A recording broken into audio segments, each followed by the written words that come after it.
Hi, I'm Daniel Rahman and welcome to the Nation Diplomatic Dispatch, your window into the world of diplomacy and international affairs.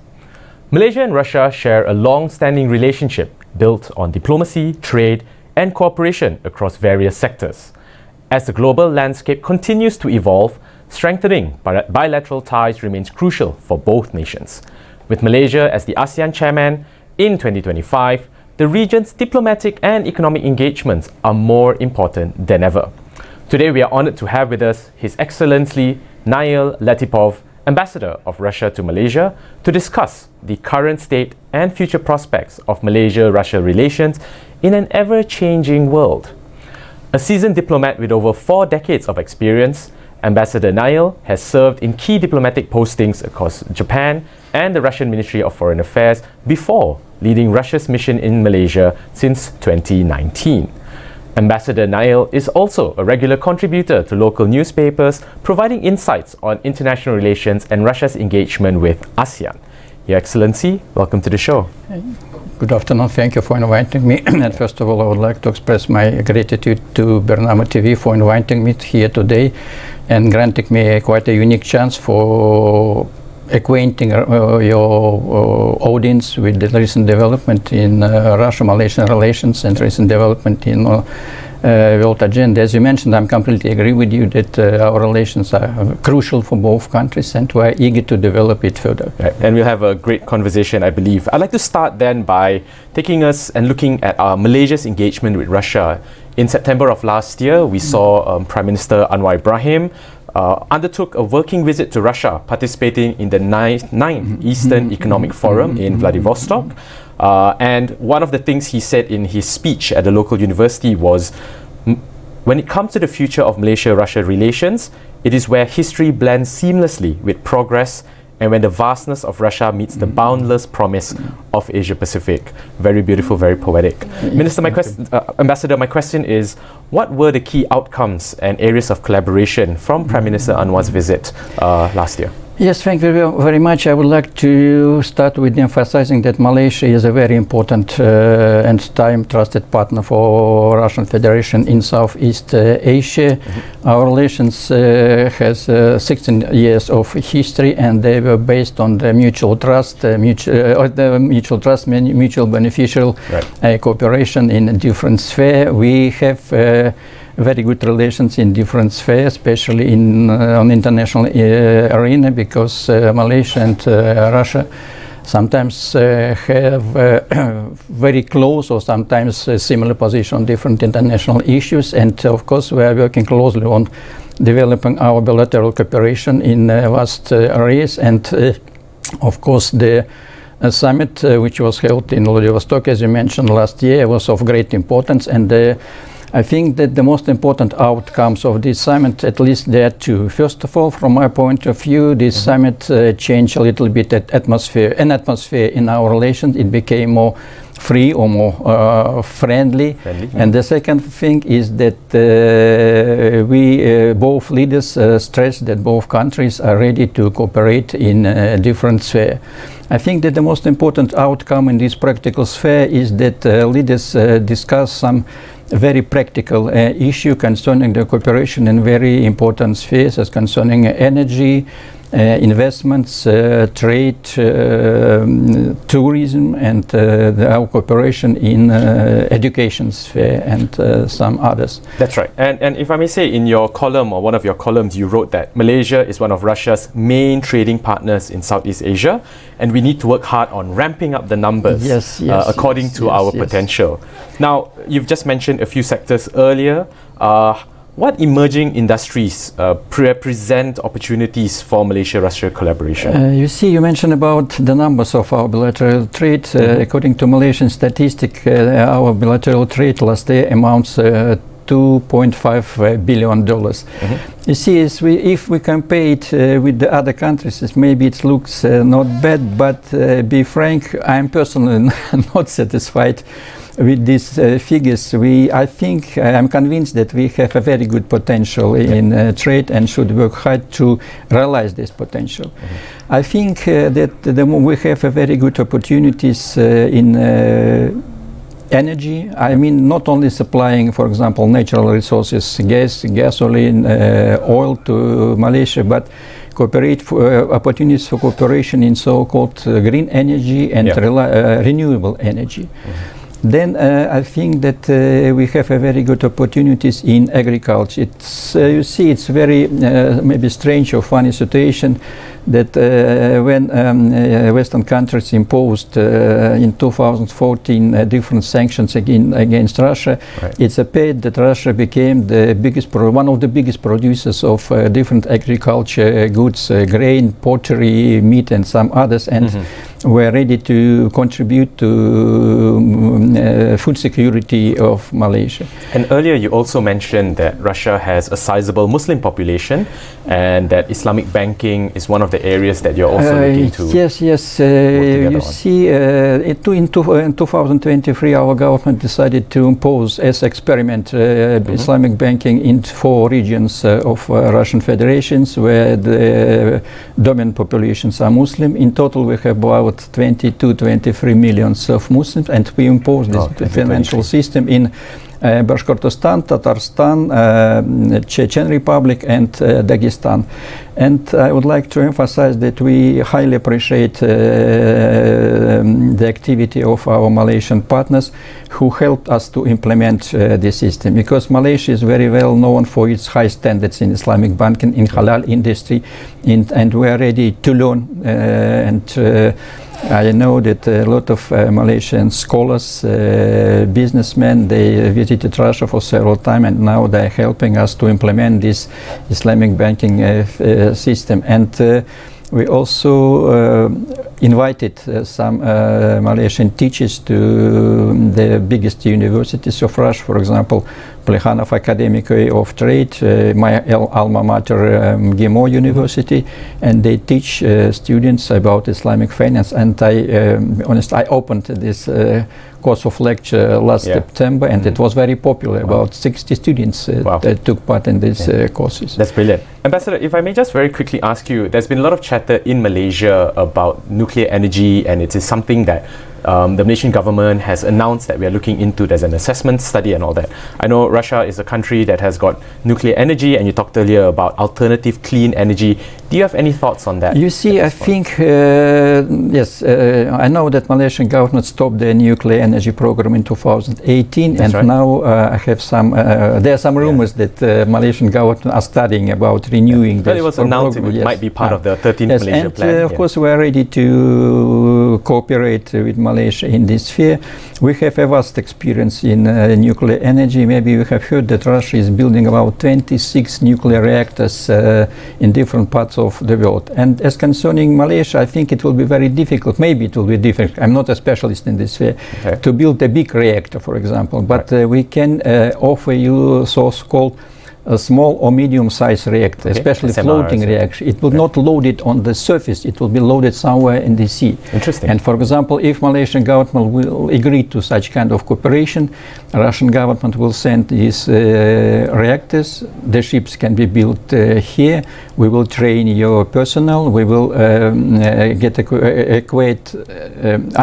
express to you public about the safety of this nuclear energy, and from our point of view as the cheapest and safest technology source of energy. Thank you. That's very interesting. We are also here to talk about ASEAN.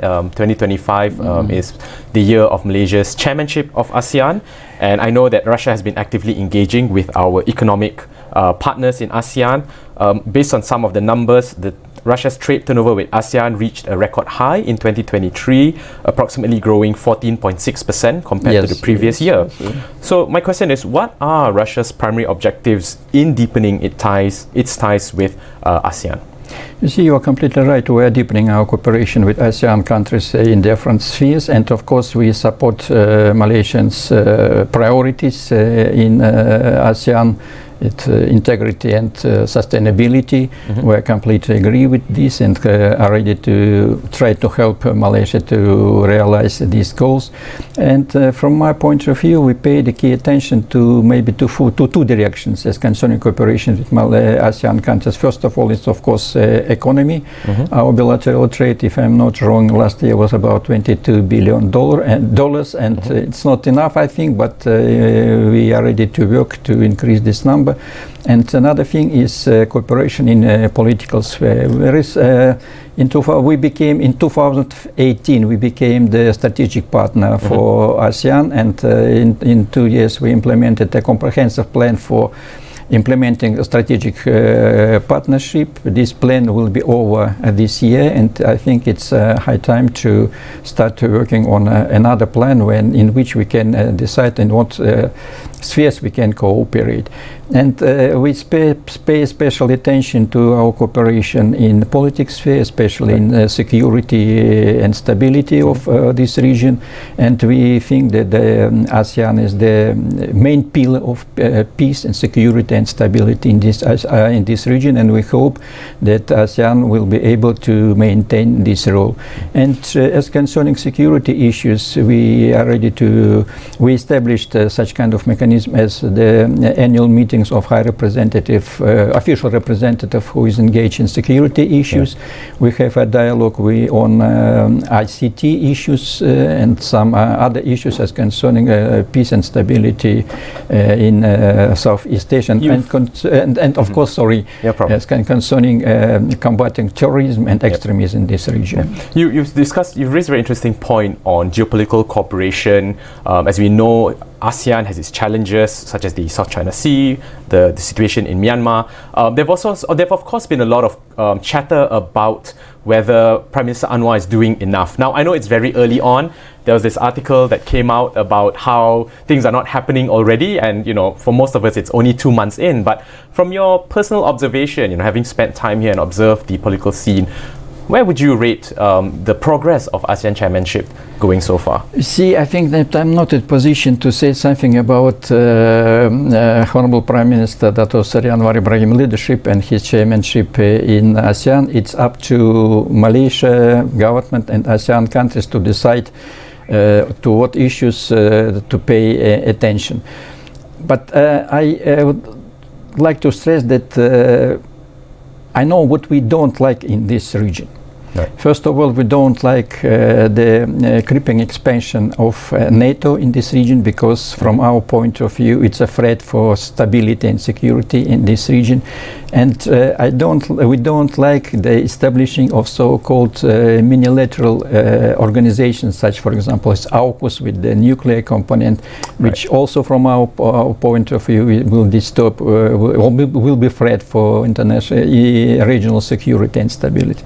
But as concerning the future of ASEAN, we are ready to help to ASEAN to work closely with all ASEAN countries to cooperate in all issues, spheres as concerning security and maintaining security and stability of this region. And that's an important point, because we know that there are a lot of geopolitical tensions that are currently ongoing. In some of your writings, you've helped shine a light on correcting some of the different viewpoints that may exist, whether it's especially from the West. We see also in the context of ASEAN and what we're currently going through is a call for ASEAN to take sides, for example. So how would you see the right path forward, or what should that path forward be for ASEAN, Russia, vis-a-vis the wider multipolar order? You see, we have a lot of possibilities to cooperate in this sphere, and we are ready to hear our partners, to hear the opinion of our partners from from ASEAN countries, and hope that they will listen to our point of view. As concerning the internal affairs in this region, you mentioned South China Sea, maybe Myanmar crisis. It's very difficult and to find a solution for this situation. But from our point of view, ASEAN should do it by yourselves, without any interference from non-regional powers. And that from that point of view, Russia is ready to help, but not interfere in the affairs of ASEAN countries. So you believe that dialogue and engagement? Yes, of course. I'm sure and committed that dialogue will help us to solve this problem. But of course, this dialogue should be based on mutual understanding, mutual trust, and should be mutually beneficial. Yeah. Ambassador, I'd like to now take us to talk about BRICS. This was the big thing. Last year, there was a lot of excitement and buzz. Malaysia's recent attainment of BRICS partner country status marks a strategic move to align with emerging economies. This does reflect Malaysia's desire to diversify economic alliances, create a voice for developing countries. However, it also presents a challenge in balancing relationships with Western nations. And you have said, and if I may quote, recently, I believe, BRICS is not just an alliance against something or someone, yes, but rather a coalition focused on building a just and equal international order, particularly in economic matters. Now, I just want to ask you directly, some critics label BRICS as being anti-West or trying to redo the world order, and even accuse Malaysia of pivoting and abandoning its non-aligned position. How does Russia respond to such I don't think that these critics, I can't agree with these critics, and I would like to stress once more that BRICS is not against somebody or some organization or some country. It's not confronting any organization or any country. It's just, from my point of view, it's just an attempt to create a more equal, just international order.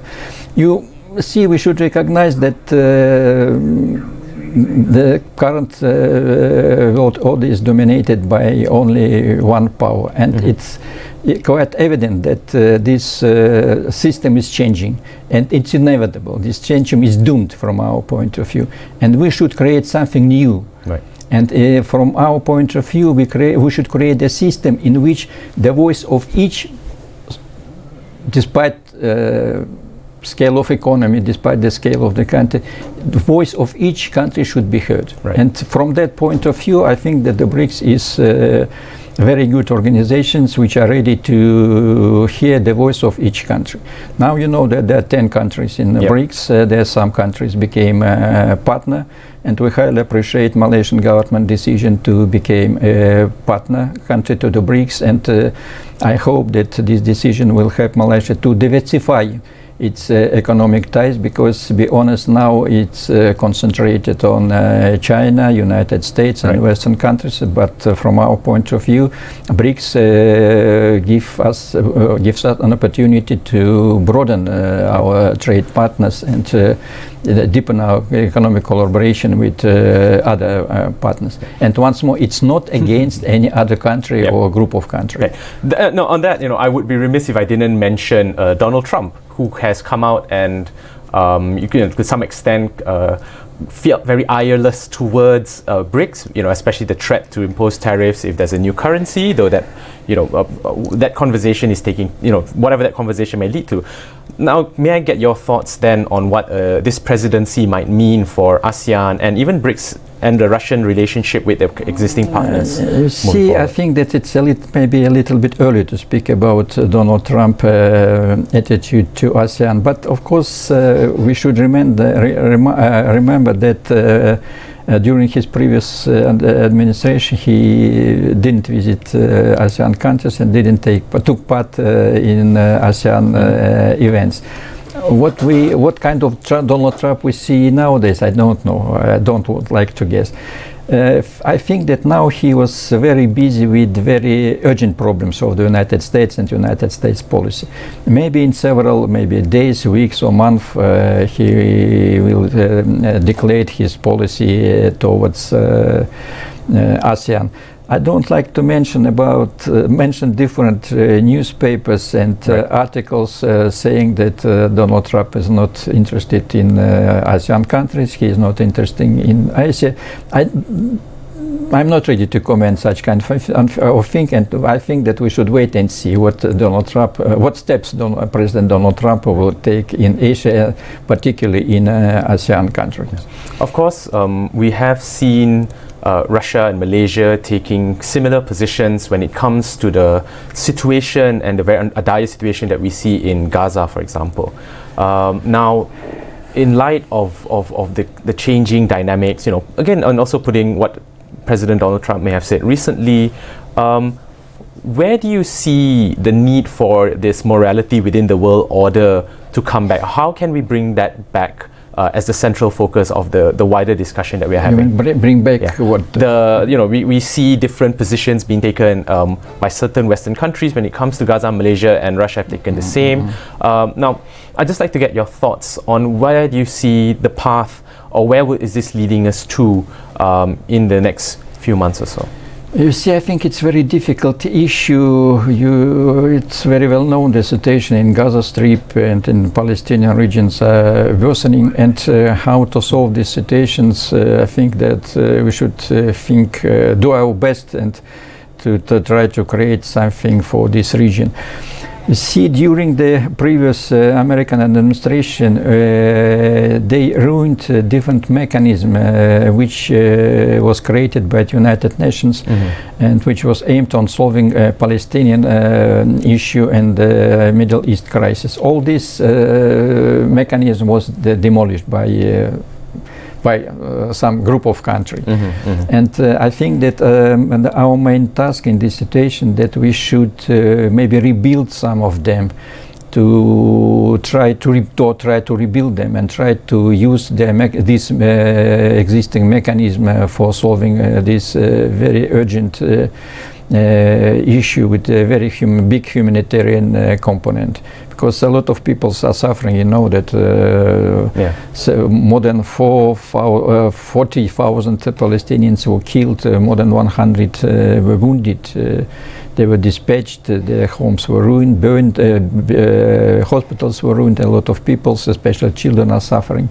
And of course it's a very urgent issue to be resolved. But see, unfortunately, on the international arena, we are witnessing that the so-called double standards concerning some situation in different parts of the world. In this situation, Western countries or Western capitals agree with this attitude, but on the other situation they are criticizing it.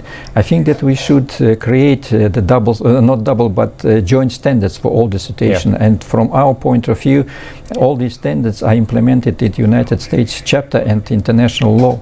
We should maintain this in law and act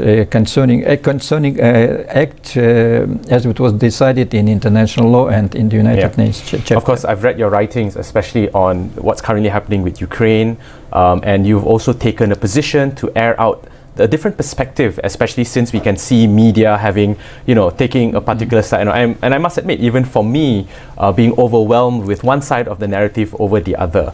Now, if I may ask you, where do you see the greatest challenge as a diplomat in fighting that battle, in trying to correct the narratives from your perspective? Yes, I think you are right. It's we should fight this narrative and present our position to both public. And in this regards, I would like to stress that we highly appreciate very balanced and non-biased Malaysian government and Malaysian people position. I would like to remind you, maybe you have heard that in 2022 and then in 2024, September, October, there were some public opinion survey concerning the attitude to Ukrainian crisis. And be honest, I was very pleased that about more than 60% of Malaysians, their attitude to Ukrainian crisis was neutral or positive as concerning the steps which was taken by Russia. Because as I understand, Malaysian people, most of Malaysians understand the causes and the reasons why we started this special military operation in Ukraine. From our point of view, the answer is quite evident and very simple. No NATO on Ukraine and the neutral status of this country. Because if NATO appears in this region, it means that it will be a direct threat to our security. We were ready to speak with our Western partners on this issue on the end of 2021, but they even don't agree to speak with us. They refuse to speak with us, and that's why we have nothing to do but to protect our security in this region. And then, sorry for interrupting you, in April we reached a peaceful agreement with Ukrainians This was signed by the members of the delegation, but in 3 or 4 days, some of Western leaders visited capital of Ukraine, Kiev, and Kiev refused to follow this agreement. This crisis may be solved maybe 2 years ago. And even if you, I would like to remind you about Donald Trump's words that the President Biden should be accused for this crisis because he didn't stop the involving of Ukraine in NATO. Yeah. Ambassador, thank you very much for sharing that.